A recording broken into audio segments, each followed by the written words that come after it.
بسم اللہ الرحمن الرحیم عن سلیم بن عامر رضی اللہ عنہ قال كان بين معاوية وبين الروم عهد وكان يسير نحو بلادهم حتى إذا انقضى العهد غزاهم فجاء رجل على برزون وهو يقول الله أكبر الله أكبر وفاء لا غدر فنظروا فإذا عمرو بن عبسة فارسل إليه معاوية فسأله فقال سمعت رسول الله صلى الله عليه وسلم يقول من كان بينه وبين قوم عهد فلا يشد عقدة ولا يحلها حتى ينقضي أمدها أو ينبذ إليهم على سواء فرجع معاوية رضی اللہ عنہ۔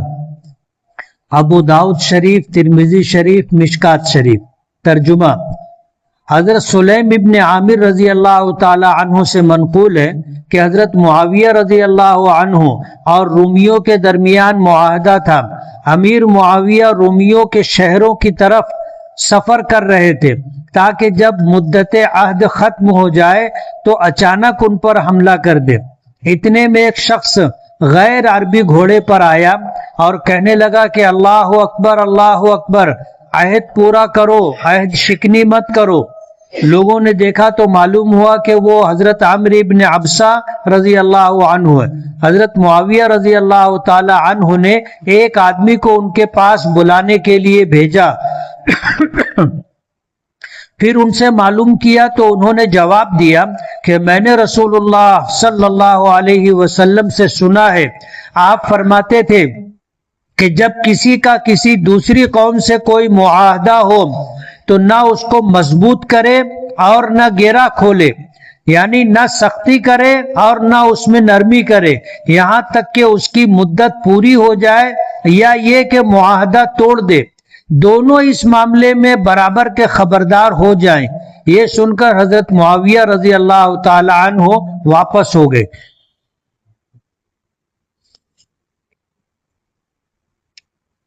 حدیث پاک آپ نے سنی، ترجمہ سنا۔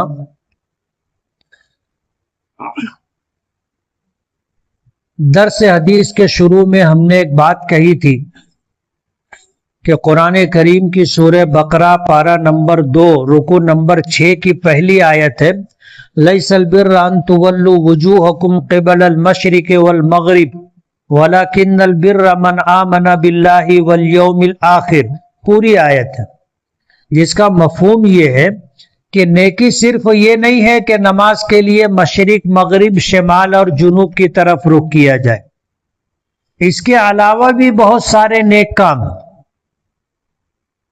تو ترتیب سے وہ سارے کام چل رہے ہیں۔ پچھلے ہفتہ عنوان تھا وآت الزکاۃ، زکوٰۃ ادا کرنا، یہ بھی نیکی ہے۔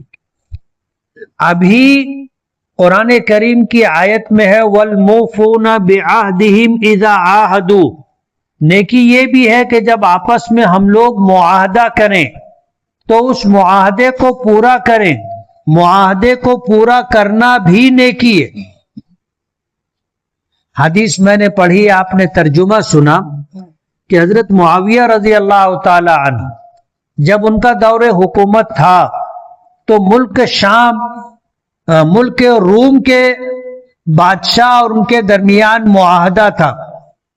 اس معاہدے میں یہ بات بھی شامل تھی کہ ہم میں سے کوئی کسی پر حملہ نہیں کرے گا، اور معاہدے کی ایک مدت مقرر تھی۔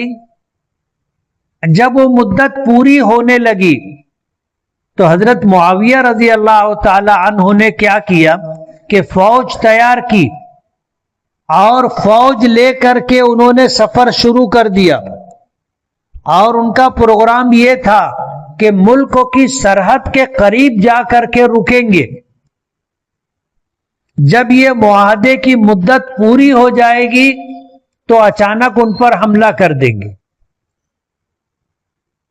اب جب اس طرح لشکر لے کر کے سفر کرنے لگے تو حضرت عمرو بن عبسہ رضی اللہ تعالیٰ عنہ، مشہور صحابی، انہوں نے جب دیکھا اور انہیں معلوم ہوا کہ اس طرح کا پروگرام ہے، یہ ایک پلان ہے اس طرح کا، انہوں نے کہا اللہ اکبر اللہ اکبر، بلند آواز سے جا کر کے لوگوں کے درمیان یہ بات کہی اور کہا وفاء لا غدر۔ جب دو قوموں کے درمیان معاہدہ ہو تو دونوں کی ذمہ داری ہے کہ عہد کا وفا کرے، غداری نہ کرے، دھوکہ نہ دے، مدت پوری کریں۔ مدت پوری ہو جانے کے بعد تم کو اختیار ہے، اگر معاہدے کو مدت بڑھانی ہے تو معاہدہ کر کے آگے کی مدت بڑھا لیں، اور آگے معاہدہ نہیں کرنا ہے تو اس کا اعلان کر دیں۔ لیکن اس طرح کرنا کہ معاہدے کی مدت ابھی ختم نہیں ہوئی ہے اور آپ لشکر لے کر کے چل پڑے، یہ برابر نہیں۔ حضرت معاویہ رضی اللہ تعالی عنہ کو جب اس بات کی خبر ملی کہ حضرت عمرو ابن عبسہ رضی اللہ تعالی عنہ کہتے ہیں اللہ اکبر وفاء لا غدر، تو انہوں نے کہا کہ بلا کے لاؤ۔ حضرت عمرو ابن عبسہ رضی اللہ تعالی عنہ کو بلوایا۔ حضرت عمرو ابن عبسہ حضرت معاویہ رضی اللہ تعالی عنہ کے پاس پہنچے۔ حضرت معاویہ رضی اللہ تعالی عنہ نے پوچھا کہ تم کیا کہہ رہے تھے؟ انہوں نے بتایا کہ میں نے نبی کریم صلی اللہ علیہ وسلم سے سنا ہے کہ جب کسی کا کسی دوسری قوم سے کوئی معاہدہ ہو تو معاہدے کو وقت سے پہلے نہ اس میں سختی برتے نہ اس میں نرمی برتے۔ کہنے کا مطلب یہ ہے کہ جو معاہدہ ہے اس کے مطابق عمل کرے، اور آپ جو کر رہے ہو یہ غلط ہے۔ ابھی معاہدہ پورا نہیں ہوا اور آپ لشکر لے کر کے چل پڑے، یہ معاہدے کی خلاف ورزی ہے۔ حضرت معاویہ رضی اللہ تعالی عنہ مشہور صحابی، نبی کریم صلی اللہ علیہ وسلم کے خسر ہے۔ ان کی بیٹی ام حبیبہ رضی اللہ تعالی عنہا امہات المومنین میں سے ہیں، نبی کریم صلی اللہ علیہ وسلم کی بیویوں میں سے ہیں۔ اس لیے ملک شام میں ان کی حکومت تھی اور روم والوں سے ان کا معاہدہ تھا، معمولی آدمی نہیں تھے یہ۔ ان کا مقام ایسا تھا کہ جب نبی کریم صلی اللہ علیہ وسلم پر وحی نازل ہوتی، قرآن پاک کی آیات اترتی، تو آج آپ حضرت معاویہ رضی اللہ تعالی عنہ کو بلاتے اور بلوا کر کے ان آیات کی کتابت کرواتے، لکھواتے، کاتب وحی ہیں۔ جب حضرت عمرو ابن عبسہ رضی اللہ تعالی عنہ نے نبی کریم صلی اللہ علیہ وسلم کا ارشاد مبارک سنایا تو انہوں نے اسے قبول کیا اور اپنا لشکر لے کر کے واپس ہو گئے۔ یہ صحابہ کرام تھے۔ حالانکہ لشکر تیار کرنا اور پھر پورے لشکر کو لے کر کے نکلنا آسان کام نہیں ہے، بڑی تیاری کرنی پڑتی ہے، اور ان کے پروگرام میں یہ تھا کہ ہم کو آگے جنگ لڑنا ہے، اچانک حملہ کرنا ہے، تو وہ پوری تیاری کے ساتھ نکلے تھے۔ اور یہ کام کوئی چھوٹا موٹا کام نہیں تھا، لشکر تیار کرنے میں بڑے جتن کرنے پڑتے ہیں، بڑی تیاری کرنی پڑتی ہے۔ لیکن حضرت معاویہ رضی اللہ تعالی عنہ کے سامنے جب حضور پاک صلی اللہ علیہ وسلم کا ارشاد مبارک آیا، انہوں نے فوراً قبول کر لیا اور لشکر لے کر کے واپس ہو گئے۔ تو یہ بھی نیکی ہے کہ جب آدمی کسی بات کا عہد کرے تو اسے ہر حال میں پورا کرے، نفع نقصان نہ دیکھے۔ وَالْمُفُونَ بِعَهْدِهِمْ إِذَا عَاهَدُوا، کہ ایمان والے جب آپس میں کوئی معاہدہ کر لیتے ہیں تو اس کو پورا کرتے ہیں، اور یہ بھی بہت بڑی نیکی ہے۔ غیر مسلموں کا تہوار رکشا بندھن منانا کیسا ہے؟ راکھی باندھنا یا کسی مسلمان کا کسی غیر مسلم خاتون سے عورت سے راکھی بندھوانا جائز ہے یا نہیں؟ جائز نہیں ہے، یہ ان کا تہوار ہے، ہم کو اس سے کیا لینا دینا ہو؟ اور ظاہر بات ہے کہ آپ مسلمان ہیں اور راکھی کا، رکشا بندھن کا یہ پروگرام غیر مسلموں کا پروگرام ہے، ان کا تہوار ہے۔ کوئی غیر مسلم خاتون وہ اپنے بھائی کو راکھی باندھتی ہے، آپ بھائی تو نہیں ہو، بھائی ہو آپ مسلمان ہو، وہ ہندو ہے، آپ کا ان کا کیا رشتہ، کیا تعلق؟ اور قرآن کریم میں اللہ پاک نے اس سے منع کیا ہے کہ جو مسلمان نہیں ہے اس کے ساتھ دلی تعلق رکھنا اور دوستی کرنا جائز نہیں ہے۔ اس لیے رکشا بندھن کا یہ تہوار غیروں کے ساتھ منانا اور کسی غیر عورت سے، جبکہ وہ آپ کی ہم مذہب ہی نہیں ہے، تمہارا مذہب الگ ہے، اس کا مذہب الگ ہے، تم کیوں راکھی بندھواؤ گے اور تم یہ تہوار کیوں مناؤ گے؟ جائز نہیں ہے۔ میری اماں کو حج عمرے پہ جانا ہے مگر کوئی محرم نہیں مل رہا ہے، میں کویت میں نوکری کرتا ہوں اس لیے میں نہیں آ سکتا، اس سلسلے میں مجھے مسئلہ بتائیں کہ حج عمرہ زائرین کا گروپ تیار ہے، میری امی گروپ کے ساتھ ہیں تو کیا وہ جا سکتی ہے یا نہیں؟ حج عمرے کے لیے محرم کا ہونا ضروری نہیں ہے، حج عمرہ ایک عبادت ہے اور وہ عبادت جو مسلمان کرنا چاہے کر سکتا ہے۔ مسئلہ یہ ہے کہ غیر اپنے محرم کے بغیر سفر کرنا کیسا ہے؟ شریعت نے منع کیا ہے۔ اگر تمہاری والدہ مکے میں رہتی ہے تو محرم کے بغیر عمرہ بھی کر سکتی ہے، محرم کے بغیر حج بھی کر سکتی ہے۔ حج عمرے کے لیے محرم کا ساتھ میں ہونا ضروری نہیں، اصل چیز سفر ہے۔ اگر آپ کی والدہ ہندوستان میں ہے اور وہ حج عمرہ کرنا چاہتی ہے تو اس کے لیے اس سفر کے اندر محرم کا ہونا ضروری ہے، بغیر محرم کے سفر کرنا جائز نہیں۔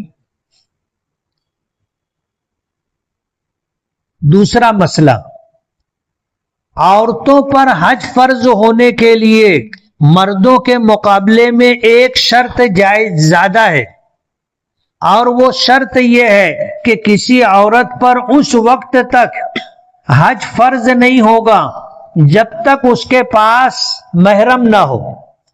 ایک عورت ہے بہت مالدار ہے، ایک حج نہیں 10 حج کر سکتی ہے، اتنا پیسہ ہے، لیکن اس کے پاس محرم نہیں ہے تو شریعت نے اس کے اوپر حج فرض نہیں کیا،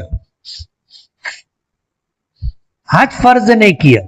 عمرہ تو فرض بھی نہیں ہے، ہمارے یہاں تو عمرہ کرنا سنت ہے، تو سنت کی ادائیگی کے لیے ناجائز کام کرنا کہ بغیر محرم کے سفر کرنا درست نہیں۔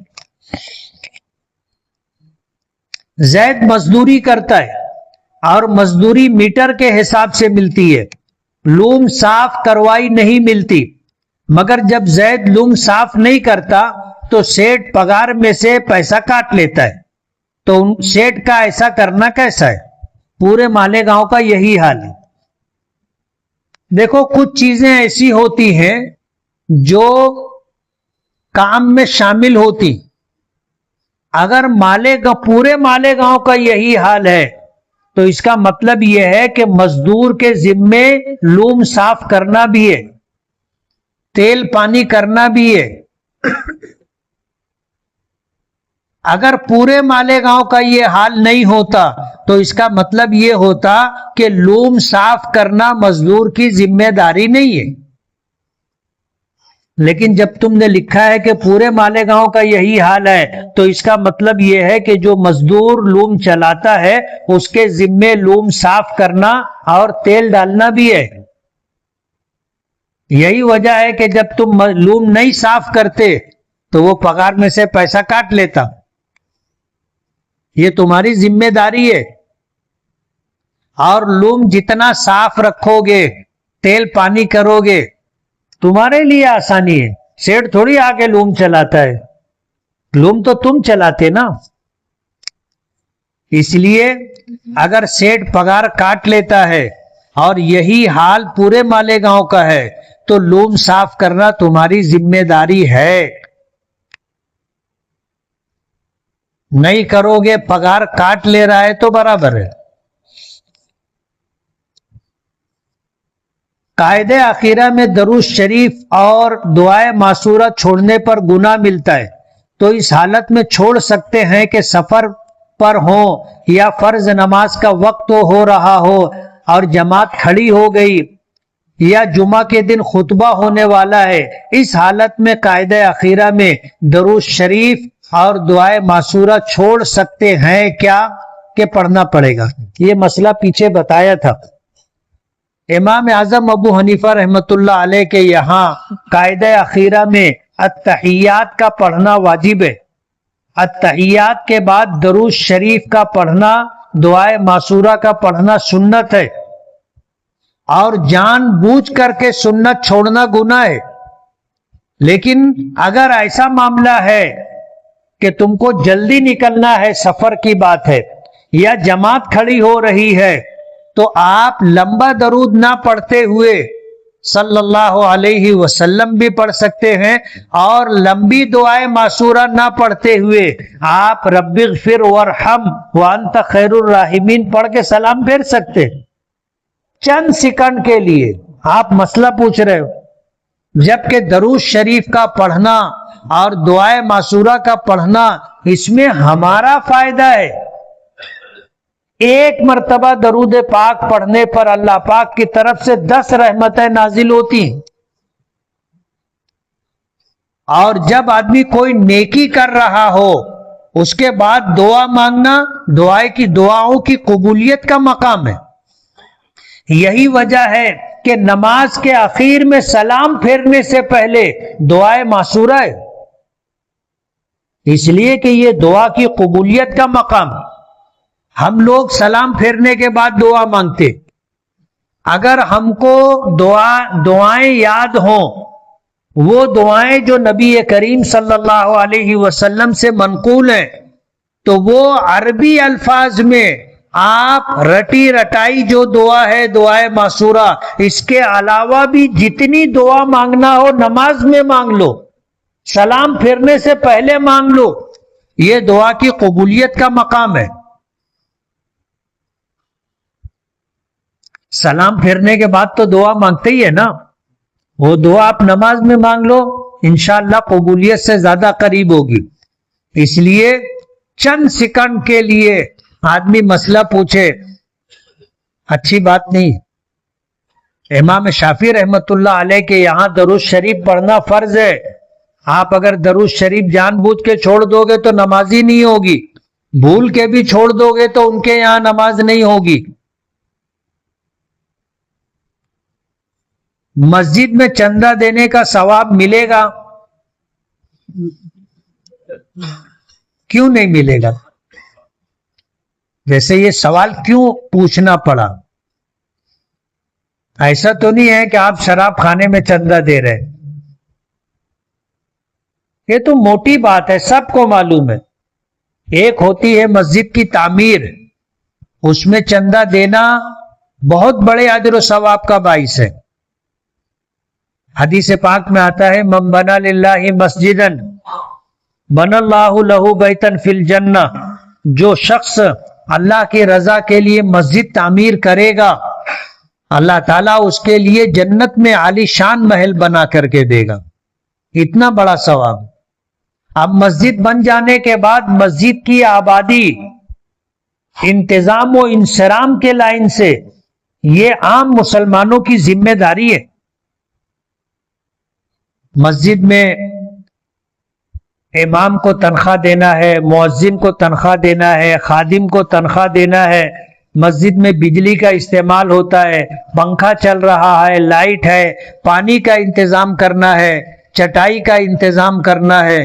یہ سب کیسے ہوگا؟ آپ مسجد میں چندہ دو گے تو مسجد کا انتظام و انصرام صحیح ٹھیک رہے گا. اس لیے مسجد میں ہمیشہ چندہ دینا چاہیے. میں تو اپنے مصلیوں کو کہتا ہوں کہ جمعہ کی نماز میں چندہ ہوتا ہے. آپ جب نماز کے لیے جمعہ کے لیے مسجد میں آؤ تو 150 روپیہ جیب میں ڈال کے لایا کرو. کتنا؟ 150 روپیہ. ہمارے یہاں ڈبہ گھومتا ہے جس کے آگے گیا تو آواز آتی ہے ٹن. اس کا مطلب سمجھے نا. آپ نے کیا دیا؟ 5 روپیہ 10 روپیہ دیا. مجھے آپ یہ بتاؤ 10-5 روپے کی کیا حیثیت ہے؟ آج اپنے بچوں کو دو تو وہ نہیں لیتے، وہ کہتے ہیں کہ اس کا کچھ ملتا نہیں ہے. 150 روپیہ ہر ہفتہ مسجد میں چندہ دینا چاہیے. اللہ کے گھر کا انتظام و انصرام ٹھیک ٹھاک رہے گا، آپ کا گھر بھی ٹھیک ٹھاک رہے گا. آپ اللہ کے گھر میں دو گے، اللہ آپ کے گھر کے لیے دے گا. اللہ کا وعدہ ہے من ذا الذی یقرض اللہ قرضا حسنا. کون ہے جو اللہ کو قرض حسنا دے گا؟ آپ اللہ کے گھر میں دو گے، اللہ آپ کا گھر بنائے گا، آپ کا گھر چلائے گا. یہ انتظام اللہ پاک کی طرف سے ہوگا. اس لیے مسجد میں دل کھول کر کے چندہ دینا چاہیے. ہم لوگ گھر میں رہتے ہیں، اے لائٹ بند کر، جانے لگے تو بولتے پنکھا بند کر. مسجد میں بھی تو بجلی استعمال ہوتی ہے نا. ہم لوگ آتے ہیں ایسے دیکھتے ہیں کہ ادھر پنکھا چل رہا ہے اور بند رہتا ہے تو پنکھا چالو کرواتے. اس لیے مسجد میں چندہ دینا چاہیے، انشاءاللہ بہت زیادہ اجر و ثواب ملے گا. ماں باپ اور بھائی بہن پر خرچ کرنے کا بھی ثواب ملتا ہے.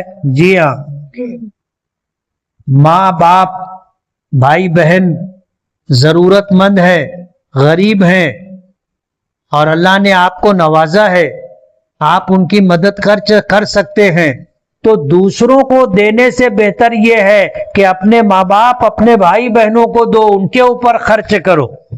اس میں ڈبل ثواب ہے.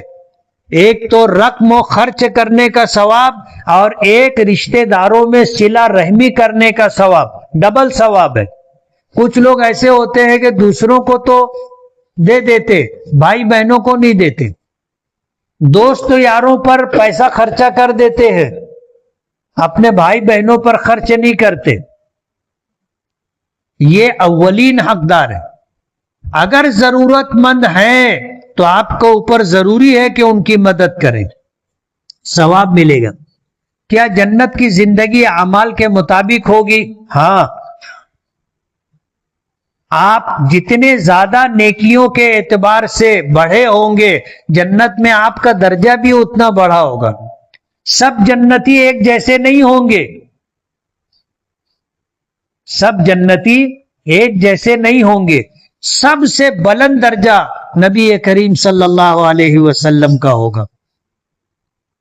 جنتیں بھی بہت ساری ہیں، جنت الفردوس ہے، جنت النعیم ہے، ایسے کئی درجے میں جنتیں ہیں. تو جس کے جیسے اعمال ہوں گے ویسی جنت اس کو ملے گی. آخرت میں پاس ہونے کے لیے کیا کرنا چاہیے؟ ہم لوگ دنیا میں اسکولوں میں مدرسوں میں پڑھتے ہیں تو پاس ہونے کے لیے کیا کرنا پڑتا ہے؟ محنت کرنی پڑتی ہے، مضامین یاد کرنے پڑتے ہیں، سمجھنے پڑتے ہیں. اسی طرح اگر آخرت میں کامیابی چاہتے ہو تو اعمال کو سمجھو، اعمال کو سمجھو اور عمل کرو. ہم لوگ نماز پڑھتے ہیں، کتنے لوگ ہیں جو نماز سمجھ کر کے پڑھتے؟ جیسے ہم کہتے ہیں اللہ اکبر، تو اللہ اکبر کہتے ہوئے کیا ہمیں اس بات کا استحضار ہوتا ہے کہ ہم کہہ رہے ہیں اللہ سب سے بڑا ہے؟ نہیں ہوتا. بس ہاتھ اٹھائے اللہ اکبر. اللہ اکبر کا کیا مفہوم و مطلب ہے وہ ہمارے سوچ میں سمجھ میں ہوتا نہیں ہے. ہم جب پڑھتے ہیں سبحانک اللہم و بحمدک و تبارک اسمک و تعالی جدک ولا الہ غیرہ، تو کیا اس کا ترجمہ اور مفہوم ہمارے سامنے ہوتا ہے؟ نہیں ہوتا۔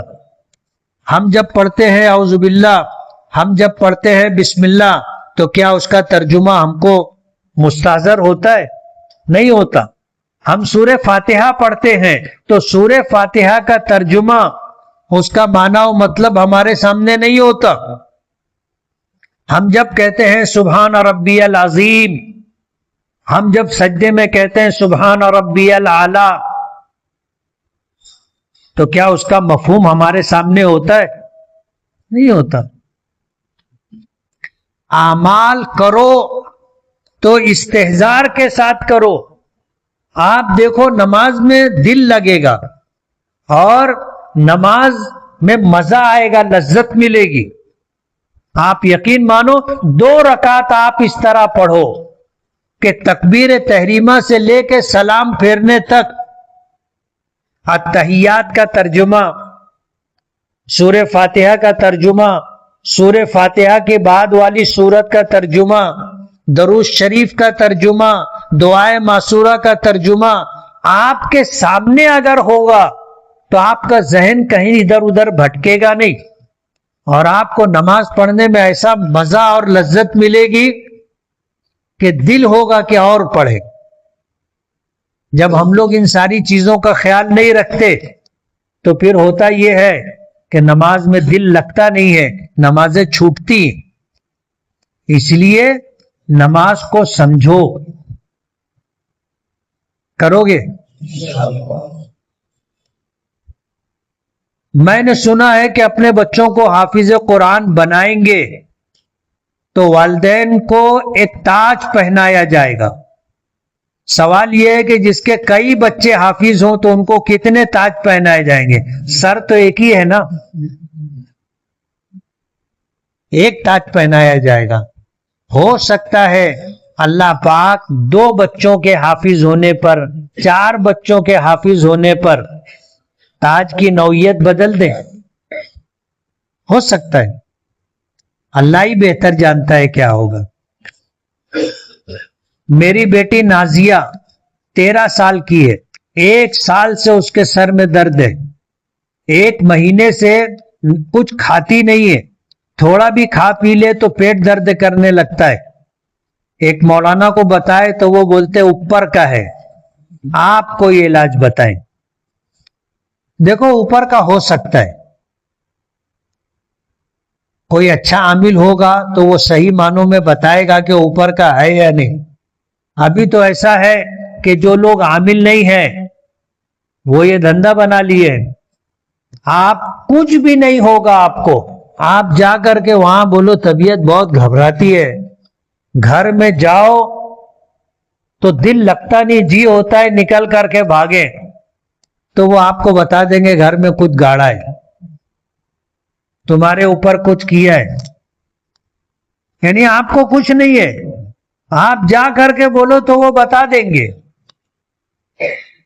تب کیسے بھروسہ کر سکتے ان کے اوپر؟ تو کچھ اوپر کا ہو بھی سکتا ہے، مگر کوئی واقعی عامل ہوگا تو وہ بتائے گا۔ ایک بات، دوسری بات یہ کہ بیماری بھی ہو سکتی ہے، بیماری بھی ہو سکتی ہے، آپ جو ہے اس کا علاج کریں، علاج ہو جائے گا۔ یہ جنہوں نے پوچھا ہے وہ مجھ سے ملاقات کرے تو میں بتاتا ہوں کو۔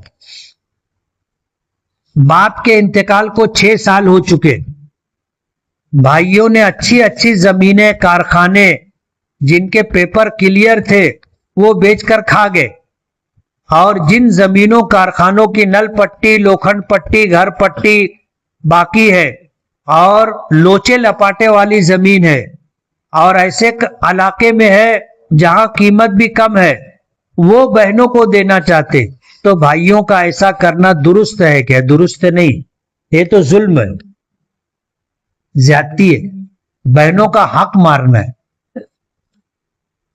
بہنوں کا حق مارنا ہے، بہنوں کے ساتھ ناانصافی اور ظلم ہے۔ اس کی سزا بہت سخت ہے. دیکھو ہر گناہ کی سزا اللہ دنیا میں نہیں دیتا، حتیٰ کہ کفر کی سزا بھی دنیا میں نہیں ہے، شرک کی سزا بھی دنیا میں نہیں دیتا اللہ، لیکن ظلم کی سزا اللہ دنیا میں ضرور دیتا ہے. حقیقی سزا تو آخرت میں، لیکن ظلم کا کچھ نہ کچھ ایک آدھ قسط سزا کی دنیا میں آتی ہے، ملتی ہے. اس لیے ظلم نہیں کرنا چاہیے، ناانصافی نہیں کرنا چاہیے. اس کی سزا دنیا میں ضرور ملتی ہے، اور اللہ پاک سزا دیتا ہے اور دنیا والوں کو دکھاتا بھی ہے اور دنیا والوں کو سے بلوا بھی دیتا ہے. جو لوگ واقف ہوتے ہیں کہ اس نے ظلم کیا تھا، جب یہ اللہ کی سزا اور پکڑ میں آتا ہے تو لوگ بولتے بہت انگار مودتا تھا، بہت ظلم و زیادتی کرتا تھا، اب بھگت رہا ہے. لوگ بولتے بھی.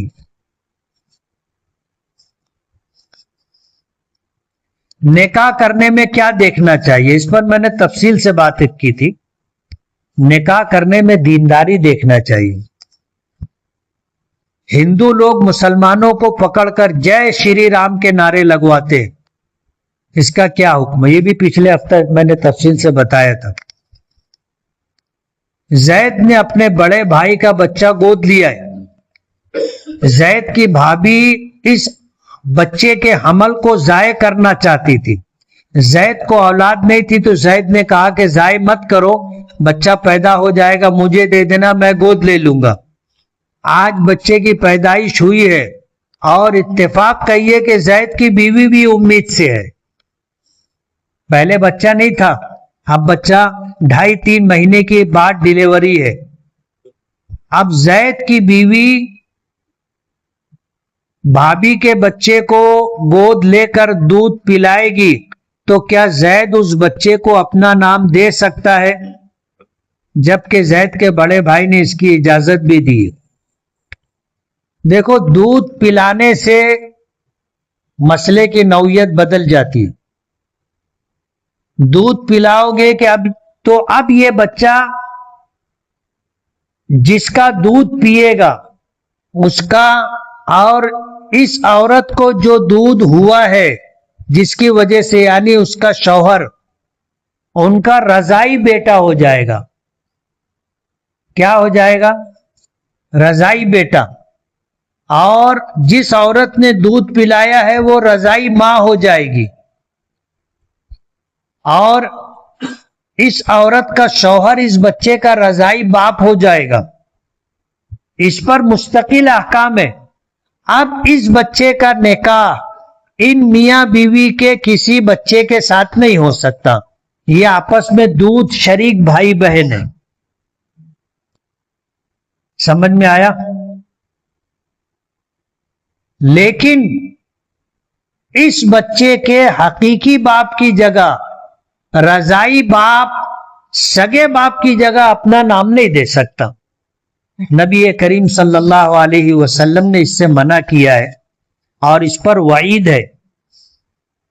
وعید ہے. حدیث پاک میں آتا ہے من انتمى الى غیر ابیہ وهو یعلم فالجنۃ علیہ حرام، کہ کوئی شخص جان بوجھ کر کے اپنے باپ کے علاوہ کسی اور کو اپنا باپ بتائے تو اس نے اپنے اوپر جنت حرام کر لی. مسجد کے امام صاحب حافظ و عالم ہیں، کیا ان کو مسجد کا ٹرسٹی بنایا جا سکتا ہے؟ بنایا جا سکتا ہے اور بنانا چاہیے.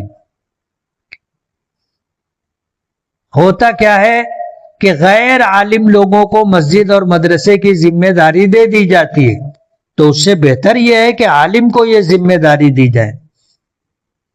کوئی شخص اتنا بیمار ہے کہ دائیں بائیں کروٹ لیٹ کر نماز نہیں پڑھ سکتا، صرف چت لیٹ کر نماز پڑھنے پر قادر ہے، تو اس کا طریقہ کیا ہوگا؟ نماز کا وقت ہو تو اس کو قبلہ رخ کر دے. قبلہ رخ کرنے کے لیے اس کے پیروں کو قبلے کی طرف کرنا ہوگا. پورا نہیں بٹھا سکتے تو تھوڑا سا اس کو اٹھا دے اور اس طرح نماز پڑھیں گے. آج کل پرانی نوٹ اور پرانا سکہ بیچنے کا ماحول بنا ہوا ہے، کیا ہم ان کو بیچ سکتے ہیں اور کیا یہ جائز ہے؟ اگر وہ نوٹ اور سکہ چلنا بند ہو گیا ہے، پرانے نوٹ اور سکے آج نہیں چل رہے ہیں، پہلے کے سکے تھے چلتے تھے، آج وہ بند ہو گئے ہیں، تو اس کو کم زیادہ قیمت سے بیچ سکتے۔ اور اگر وہ سکے آج چل رہے ہیں تو جتنے کا ہے اتنے کے ہی بدلے میں اس کا لین دین ہوگا، نہیں۔ دھیرے دھیرے وقت گزرنے کے ساتھ معاملہ آگے بڑھتا ہے، اور ہر ایک کی داڑھی گھنی نہیں ہوتی، کسی کی داڑھی ہلکی ہوتی ہے، کسی کی گھنی ہوتی ہے، اس لیے کٹوانے سے داڑھی گھنی ہو جائے گی ایسا نہیں۔ اللہ نے جن کو گھنی داڑھی دی ہے تو غسل میں تو یہ ضروری ہے کہ چہرے کی کھال تک پانی پہنچنا چاہیے تبھی غسل ہوگا۔ اہتمام نہ کریں تو پانی چہرے کی کھال تک نہیں پہنچے گا، تو اور جو کھال گھنی داڑھی کے اندر ہے اور آسانی سے پانی نہیں پہنچے گا تو گھنی داڑھی کے اوپر سے اگر پانی بہہ گیا تو وضو ہو جائے گا۔ خلال کرنا سنت ہے۔ زید ایک شدید بیماری میں مبتلا ہے، ڈاکٹر علاج سے مایوس ہو چکے۔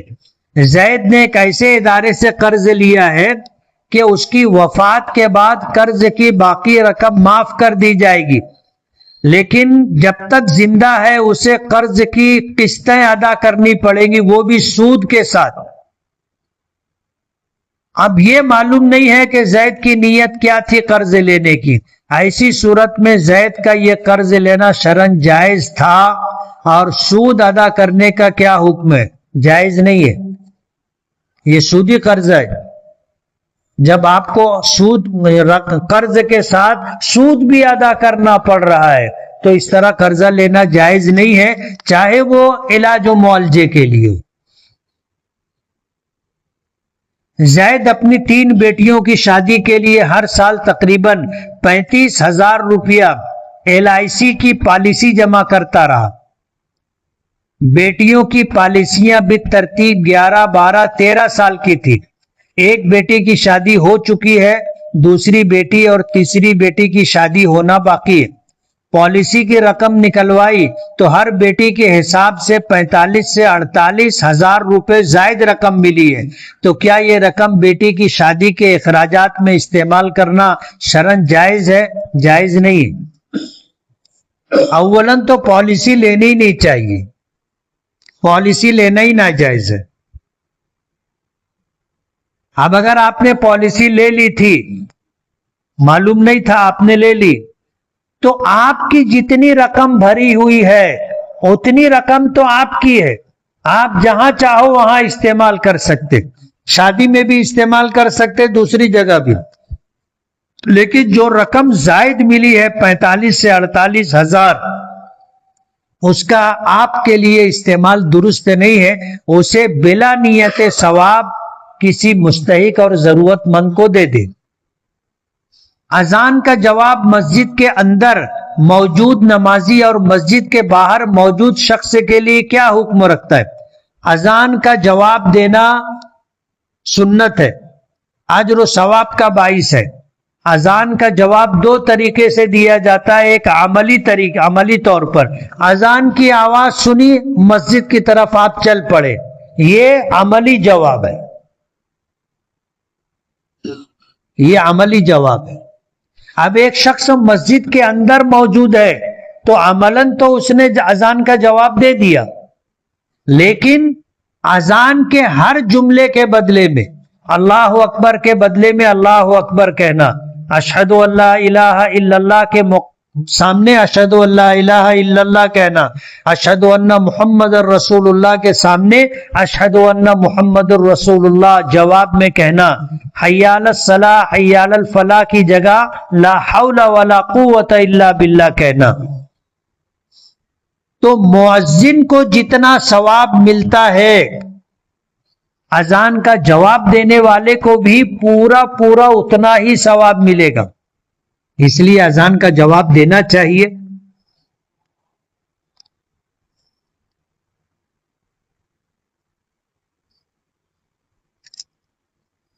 جج سزائے موت سنانے کے بعد قلم کیوں توڑ دیتے؟ کوئی یہ شرعی مسئلہ نہیں ہے، لیکن کورٹوں میں یہ طریقہ رائج ہے کہ اگر کسی کو پھانسی کی سزا دے دی جاتی ہے تو اس کے بعد جج لوگ قلم توڑ دیتے۔ ظاہر بات ہے اتنا سخت فیصلہ کیا گیا کہ اس فیصلے کے بعد اب یہ قلم دوسرے کسی فیصلے کے لیے استعمال نہیں کرتے، اس لیے قلم توڑ دیتے۔